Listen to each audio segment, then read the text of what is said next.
Lundi 13 mars 2023, Info 83 s'est rendu au Palais du Commerce et de la Mer à Toulon pour une conférence organisée par la Chambre de commerce et d'industrie du Var pour parler économie, avec notamment les perspectives prévues pour 2023 en région Provence-Alpes-Côte d'Azur et dans le Var. Sur place, plusieurs dirigeants du territoire étaient présents, avec notamment Gérard Blanc, directeur adjoint de la direction départementale des finances publiques du Var, ainsi que Jean-Luc Moyat, directeur départemental de la Banque de France du Var. Ils vont nous aider à comprendre quels sont les enjeux et les impacts à venir sur les entreprises en 2023.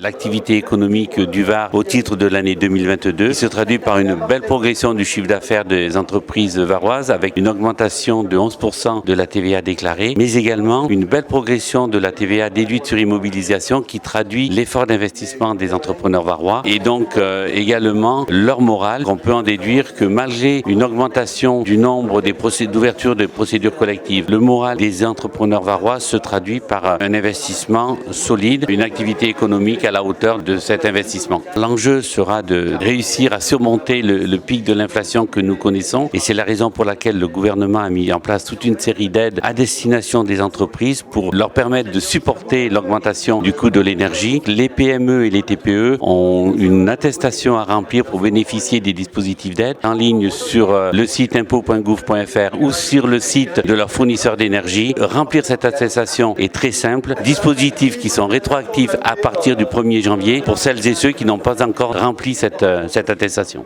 Sur la situation de l'économie, on a eu une année 2022 de résilience, c'est-à-dire que l'économie nationale, régionale et PACA a bien résisté avec des taux de croissance plutôt substantiels. Et aujourd'hui, on rentre dans une phase de ralentissement et non pas d'effondrement de l'économie. Et même nos dernières enquêtes de conjoncture montrent que la résilience dont j'ai parlé tout à l'heure sur l'exercice 2022, elle s'est prolongée en janvier et en février. Et donc nos perspectives de croissance, on envisageait encore à la fin de l'année, on n'excluait pas un petit épisode de récession, court dans le temps et d'amplitude relativement faible. Aujourd'hui, c'est totalement exclu. On s'attend à une croissance qui sera pas à hauteur de l'année 2022, mais en tout cas, il y aura de la croissance. Il n'y aura pas un atterrissage brutal de l'économie nationale, régionale et varoise. Tout à l'heure, on a présenté pendant la présentation des prévisions d'inflation. Ce n'est même pas une anticipation, c'est un engagement du gouverneur de la Banque de France et de la BCE de faire revenir l'inflation en 2024-2025 à sa cible, c'est-à-dire en moyenne à 2%. C'est une préoccupation des chefs d'entreprise sur lequel on est partie prenante et sur lequel on a un engagement fort.